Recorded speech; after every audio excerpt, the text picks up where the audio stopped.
பேசாம இங்க இருந்து குதிச்சு எஸ்கேப் ஆகி ஓடிடலாமோன்னு போல இருக்கு. குதிச்சிருவோமா? ஐயோ பிடிச்சு கட்டி வச்சிட்டாங்களே. என்ன பண்றாங்க? முதுகுல ஏதோ குருன்னு சவுண்ட் கேக்குது. ஆனா போதும், நான் விட்டுருக்கேன். எனக்கு தண்ணிய கண்டாலே பிடிக்கல. எனக்கு தண்ணில கண்டோம்.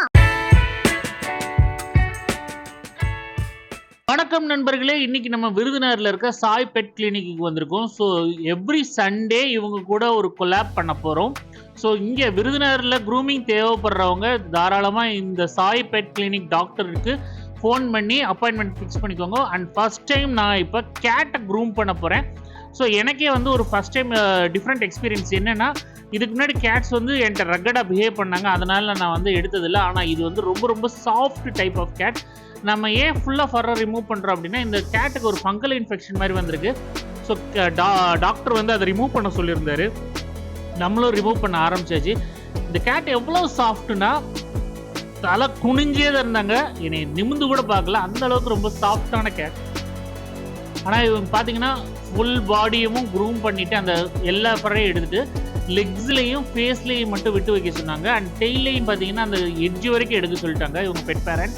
ஸோ அவங்க பெட் பேரண்ட் சொன்ன பிறகு, அதுவும் டாக்டர் பக்கத்தில் இருக்கும்போது மட்டும்தான் நான் இந்த கேட்டை வந்து க்ரூம் பண்ணேன். நான் மேக்ஸிமம் டாக்டர் இல்லாமல் நான் கேட்டை வந்து க்ரூம் பண்ண மாட்டேன். அதை நான் ஏற்கனவே நிறைய இடத்துல வந்து நிறைய கிளைண்ட்ஸ்ட்டை மென்ஷன் பண்ணியிருந்தேன். அதுக்கு ரீசன் என்னென்னா, கேட்ஸ் வந்து ரொம்ப ரக்கடாக பிஹேவ் பண்ணுவாங்க. அண்டு இதனால் வந்து யாருக்குனாலும் ஒரு ஹார்மிங் ஒரு சிச்சுவேஷன் வரல சான்சஸ் உண்டு. அதனால தான் நான் கேட் டீல் பண்ணுறது கிடையாது. பட் இந்த இடம் வந்து ஒரு ஹாஸ்பிட்டலுங்கிறதுனால நம்ம கேட்டை யூஸ் பண்ணலாம். கேட்டை க்ரூம் பண்ணோம்.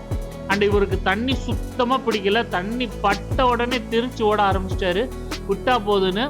அதுக்கப்புறம் கொஞ்சம் கண்ட்ரோல் பண்ணி தான் குளிப்பாட்டவே முடிஞ்சது. இவருக்கு ஃபங்கல் இன்ஃபெக்ஷன்னால டாக்டர் ப்ரிஸ்கிரைப் பண்ண அந்த ஃபங்கல் ஷாம்பூ தான் இவங்களுக்கு போட்டு குளிப்பாட்டினோம்.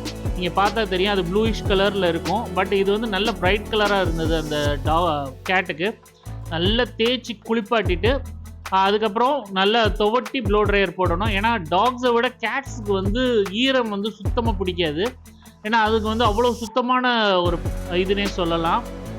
இங்கே பார்த்தா தெரியும், பாடியில் சுத்தமாக இது கிடையாது, கால்கள்லேயும் ஃபேஸ்லேயும் மட்டும்தான். நல்லா ட்ரையர் போட்டு விட்டாச்சு.